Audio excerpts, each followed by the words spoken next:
Hi, thanks for joining me today. I am delighted to have Chrissy May as my guest today. This is Chrissy, and Chrissy is going to be talking about allowing old program to die in order to be born again.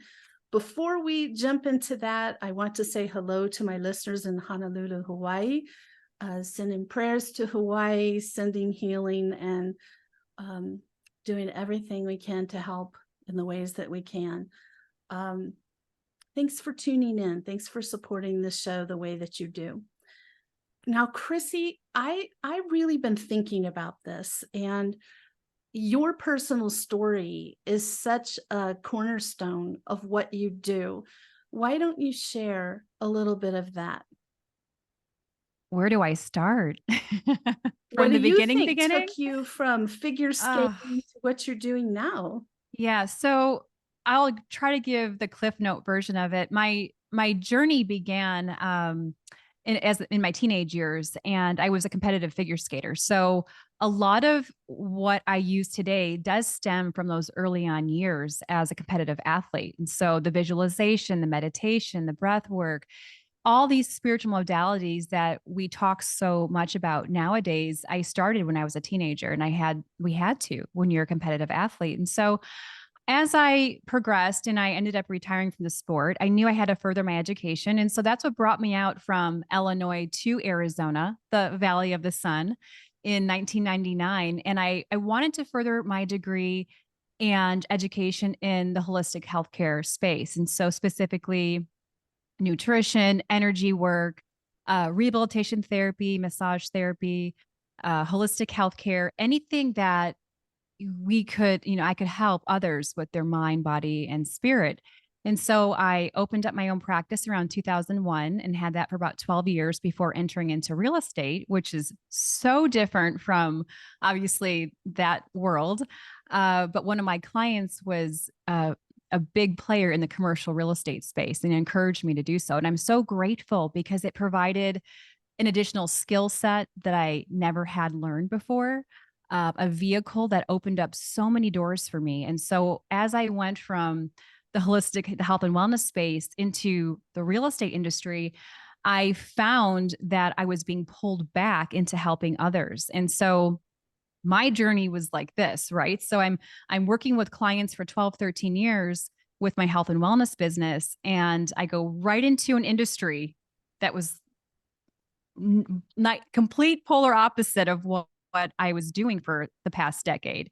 And so it really pushed me personally into a space of learning about myself, how I was navigating these professional relationships and more importantly the relationship with myself. I learned a lot about myself while exiting the health and wellness industry into the real estate industry. And it really served me well over the years because I was able to come back to this space in order to serve at an even higher level, greater level. Obviously, another decade of wisdom behind me and my own personal obstacles and challenges that I was able to overcome. So I used my experience in the health and wellness industry to navigate this new world of real estate, which in turn helps me now to help others that are high level achievers and entrepreneurs in the business space to facilitate more meaning in their life's journey more than anything. And it really has been, Ivory, just 2 decades strong of ebbs and flows, peaks and valleys, and me surrendering to the process. It has not been an easy journey, but is one that I'm now able to help others and serve at such a high level now. Well, when I worked in radio, I interviewed a lot of celebrities for my show, my podcast, my radio show. Am I trying to say my radio show? And one thing I learned early, and that was in my 20s and early 30s, that there is no overnight success. And the people, people may look at someone and think it was, but it's just that's when it came into their awareness. But it's always dedication, perseverance. And so I'm not surprised to hear there's been highs and lows and things that kind of made you feel like maybe like weren't making the progress you hoped to at the time, but then you break through that. It's the people who keep going that Hmm. succeed. But I can also tell too. All right. something you were talking about. You had this career in competitive figure skating, and then you were in real estate, and now you're coaching. Well, you can see, and you even said it yourself, how all the pieces of the skills and experience you learned in all of those careers came together to let you do. Oh my gosh, the angels are coming in. I am just covered in chills. To let you have the skill, the wisdom, the knowledge to do what you do now. You couldn't do it if you hadn't done all of those things. Yeah, and absolutely not. And that's my journey. And I missed a really important part of the journey, which is TV hosting and getting involved. I was on covers of fitness magazines. I was doing fitness modeling for mainstream publications when magazines were cool back in the day. And, being plastered on all these covers and doing all these layouts and speaking and TV hosting. It's so interesting because I can remember like it was yesterday during that time when from outside perspective, everyone looking at me thinking, oh my gosh, look at her. She's doing so great. She has this huge career and is just exploding on the scene. And it couldn't be further from the truth. I was so uncomfortable in my own skin. I had very little self-worth, self-love. I mean, I was making decisions that were not for my highest and best good. It was a very confusing time for me. So by inserting myself in those moments and pushing myself past my fear and learning more about myself, it really became the catalyst to so much more growth later on. So, yeah, I've had a lot of colorful experiences in my life, but without those, I certainly would not be where I'm at today. Oh, There's no way. It's impossible. So, I understand. you have to fall in love with it. You really do. That's why I think it's so important to do things for a living that you're passionate about. Oh, And yeah. then you're still working, but you love what you're doing. And I know you do because the way you talk about it, it comes through very clearly. I do. And everything I've ever done, that's the biggest thing is I've always gone after what I've loved, always. And real estate has always been a fantastic vehicle and still is, but I'm just in it at a different capacity. Mhm. I work in it very different than I did the last several years in the last decade. So it's fun to be able to pick and choose how you want to create this reality in your life, how you want to live out your life experience. It's available to each and every one of us, and it's all unique for our own journey. There's no right or wrong. It's not black and white, and I think that's really important for people to understand is we're in a world right now with being bombarded with social media constantly telling us how to have our morning routine or how to have, how to live your day checklist. And it's steering away from the essence of our truth and who we are. So we see so many people now saying, well, I'm spiritual. I do breath work. I do sound healing. I do all these great modalities. And it's like, it's just another to-do list, a checklist that you're adding an attachment to. Are you really embodying these spiritual practices? Are you really and integrating the lessons that you are learning while navigating your experiences, while you are drowning out the noise of the day to day, So that's the most important part of it. And I just got chills right now as I'm speaking because I can recall that young me who was that girl, who was the checklist girl, I did my journaling for today. I did, my breath work, my meditation. And I got into the checklist mode and not understanding it's the integration and the lessons I can learn from it all. And so that's really where the gift is at, is the embodiment of these spiritual practices, which I now love to teach and facilitate with others. And that's so important. Like I really emphasize spiritual practice with my clients as well, but and it's normal and good that you in your early stage you're gathering knowledge, you're seeking Mhm. knowledge, and so you're learning these things and you're putting it into practice. The problem I have when I meet a lot of people who say they've read a ton of books, they've gone to these retreats, but I can tell they're not putting it into their daily routine. So then you're carrying all this knowledge, but you haven't changed your life at all. Right. And it's taking that first step. It's just taking action. And it can be the smallest step, but even the smallest step is going to create a monumental shift in your life. And it's going to start creating momentum into the next chapter of your life. And now you're going to start attracting different people that are aligned with who you really are and opportunities that are aligned with who you really are. And that's that's what brings me the most joy, is when you start elevating your life, when you start deepening self-love and witnessing the mirror that now your current reality is showing you. That's really neat, because you can see the evidence of your shift, because the mirror, it's showing you people that are coming into your reality are now showing you, they're matching you. And so I play with it all the time. How much more can I double down on myself? Many years ago, and especially when we're little kids, we're taught that we're selfish if we go all in on ourselves and, honor ourselves. It's selfish, but it's just the opposite. You need to fill your cup first so you can be in the best position to be the best wife, mother, sister, daughter, anything. So I right now operate from filling my cup, therefore I can show up and be of the best possible service for others. And the more you fill your cup, every little step you take, you are inspiring everybody around you, and you're influencing them in a positive way without Mhm. trying to push it on them. Because we can't make others grow at the rate we want them to, or grow at all. But we can grow. We can put our time and attention into being the best person we can be. I like to say, let me be a little better today than I was yesterday. Like, I Yes. think that's a good daily goal as a person. I just want to be a little better. But it does help raise the frequency of others and just give them hope and ideas for bettering themselves too. And I don't mean Yeah. physically. I mean, maybe it is going to be physically, but mentally and emotionally and spiritually. Most importantly, that, right? And we're leading by example now.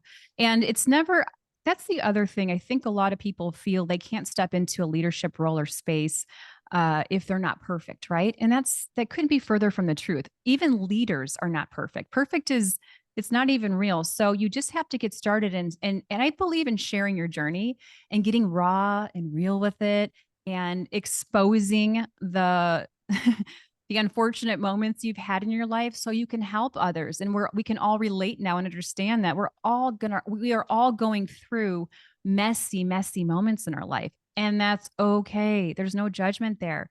How can we now, though, make the shift and connect with one another on a deeper level so we can all rise? We can all experience a higher level of consciousness. That's what it's about.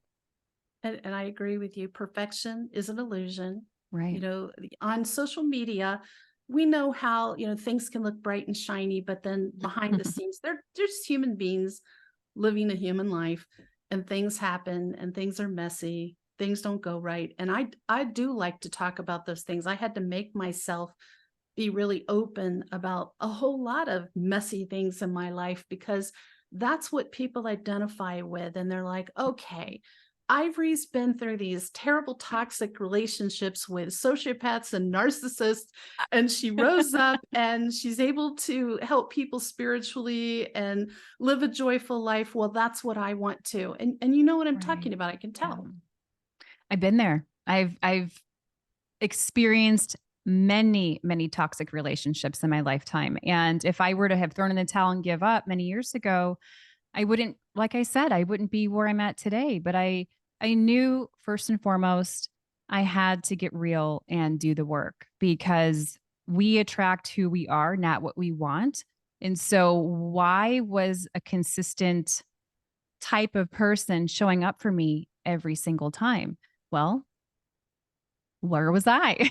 You were still the same. You were Yeah, I still mean, have the same it's energy. it's taking complete and utter ownership. And you can look at it with a lens of it's a blessing when you see that, because then you understand that you can also attract better. You can become better and attract better. And that's where I really fell in love with the process of personal development and growth. Is just, it's such a fun journey, because every month, every moment I'm getting better and better, and it's a playground. Like, this life is a playground, and it's what we make of it, even through very difficult times. I mean, when I lost my father last August, it was a year ago, it was a very messy and difficult time. Simultaneously, my mom getting diagnosed with cancer. So thinking we were going to lose both of our parents within months of each other. And it just feeling the pain, not avoiding it, not suppressing it, but really moving through that pain is a pain like I've never felt in my life before. But it became the very catalyst to where I'm at today. And so I thank that moment in a very loving way. And I know my dad, there's many stories I could go into, and I think I've shared maybe one with you personally, but um, I know we're still connected.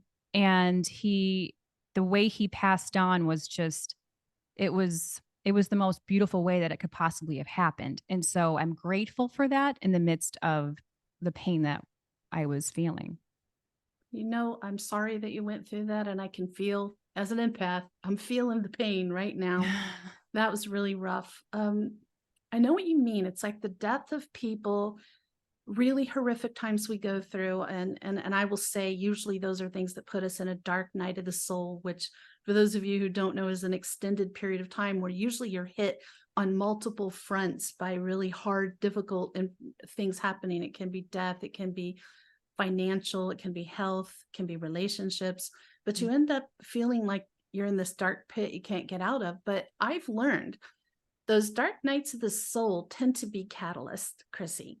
They tend to lead us. Like, I know my last one, and I'm intending it is my last one that I have any control over, it catapulted me to finally listening to my angels, let move to Sedona, start your business, write a book, do your podcast, all the things they've been wanting me to do. I know I'd still be working in mental health if I hadn't listened to them. That's not a bad thing because I loved my mental health career, but I love this more. And I couldn't have foreseen that. I fought this since I was 18. So it's been a while that I've been fighting this, but they were right.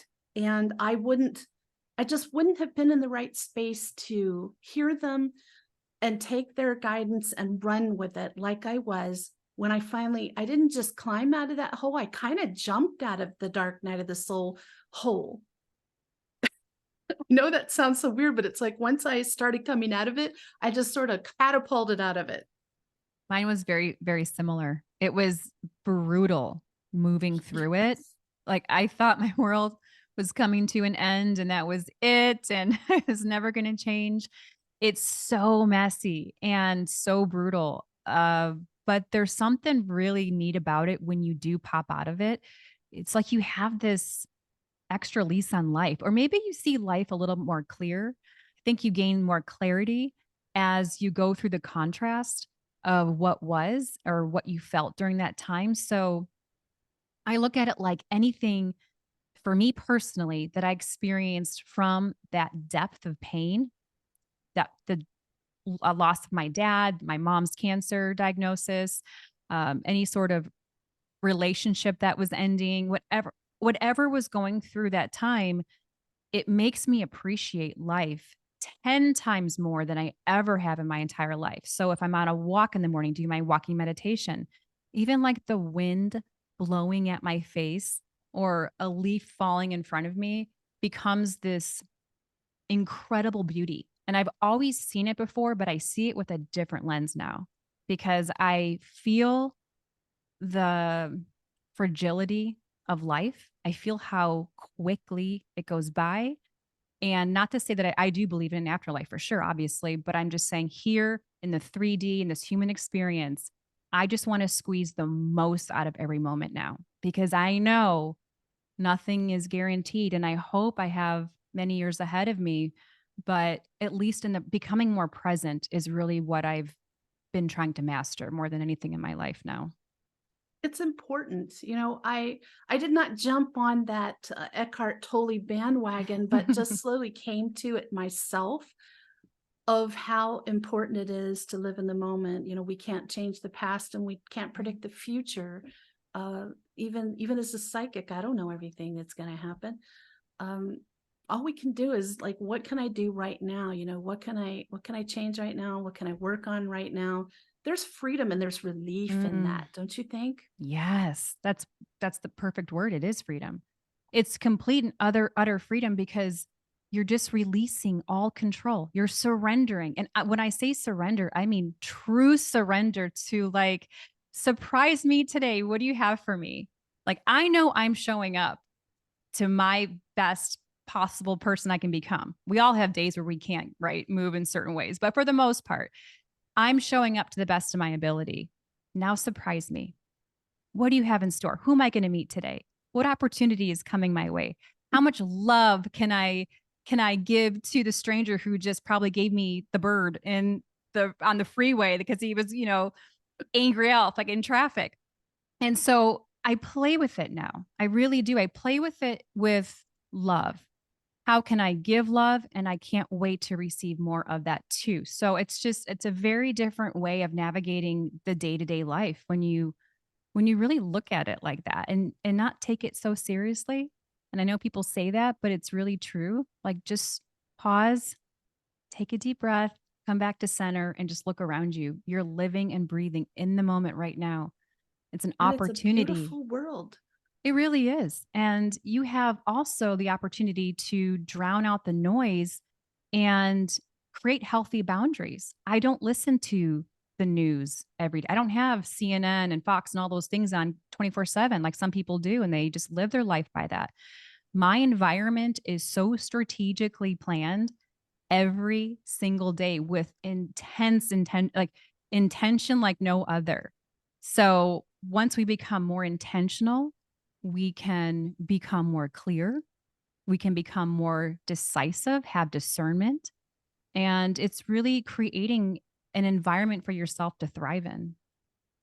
And that's very interesting because I know for myself, I came to a place almost 2 years ago where I realized I needed to have more control over my energetic environment. So I moved my office from my business to my house so that I have total control of that. And it's been wonderful. Now I'm seeing a lot of clients in the exact same place where there's nothing really wrong with their work.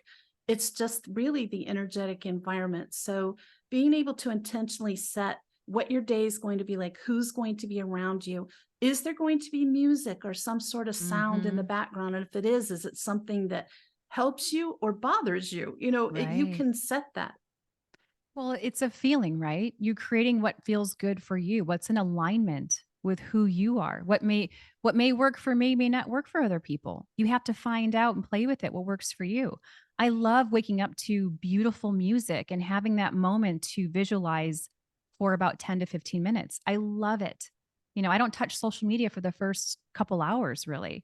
And so it's for me it's a time to have my space to get centered and ready for the day. I sometimes will do a cacao ceremony and I'll, pull cards for I just, whatever I need in that moment, I listen and then I just do it. But if I don't, I can relate to moments where I haven't had that. And it's interesting to see how the day runs. And the day usually will run you without you running the day when you operate from that state of crazy almost. You're giving away your power constantly. And so you're being pulled in many different directions. But getting recentered and standing in your power, it's a lot easier to navigate throughout the day. It is. I want to be sure to ask you in this first segment, like, what are some of the main issues that people generally come to you for help? Blockages. They're experiencing some sort of block, which is always within them, right? So, like a lot of the women I've worked with are very successful. Money's not usually an issue. Businesses are usually thriving. Those parts are good for them, right? A lot of them, but they're blocked in other areas and they haven't yet surrendered completely to the process, to past experiences. I would say 95% of them had some sort of abuse. It's one that I can help them navigate very well because I personally have gone through it. And so it's easy for me to help facilitate their process and healing.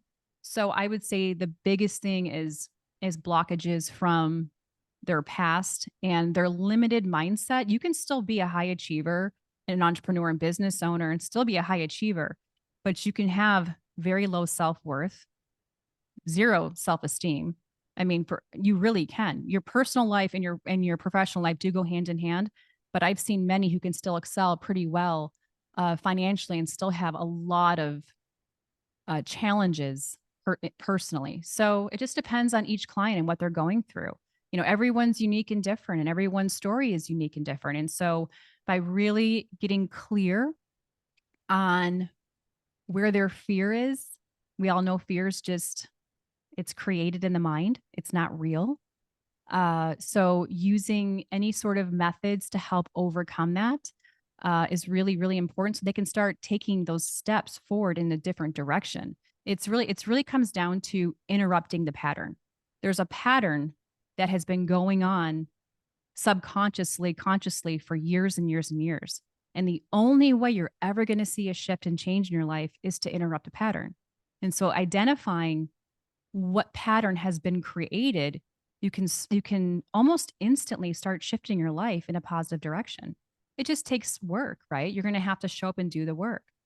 It does. It's not enough, again, to read a book or go to workshops and No. not do the work. We're out of time. So the people who maybe won't come over to Patreon to hear the remainder of this interview, I'm going to give you a chance to give your contact information, talk about your podcast. Oh, sure. You can connect with me on Instagram at the Chrissy May. And of course, I'm on YouTube at Chrissy May Aligned. My podcast is Aligned and Alive, and it's not A&D, it's actually a plus sign, Aligned and Alive. And that's available on all podcast platforms. And so it's all on health, wellness, spirituality, and mindset. It's so easy to find her. Honestly, I entered Chrissy May, boom, there she was. Yeah, just making sure you spell it right. But yeah, it's That's usually true. pretty easy. We're going to be continuing this over on Patreon. And just a reminder that you can enjoy most of my information on Patreon for free for 7 days. And some of it, I even give you access to a couple days after the subscribers have access. So go in and check this out. Next Sunday's topic is comforting angelic predictions. That is by request. And I've asked my angels to give messages that will be helpful, hopeful, and loving, leave you feeling more uplifted. So join me over on Patreon to hear more from Chrissy May. Chrissy May, thank you for being on the show today. Thank you so much for having me. It's such an honor. Thank you. In the meantime, may your angels protect you. May your angels surround you every moment, every day of your life. I'll see you next week.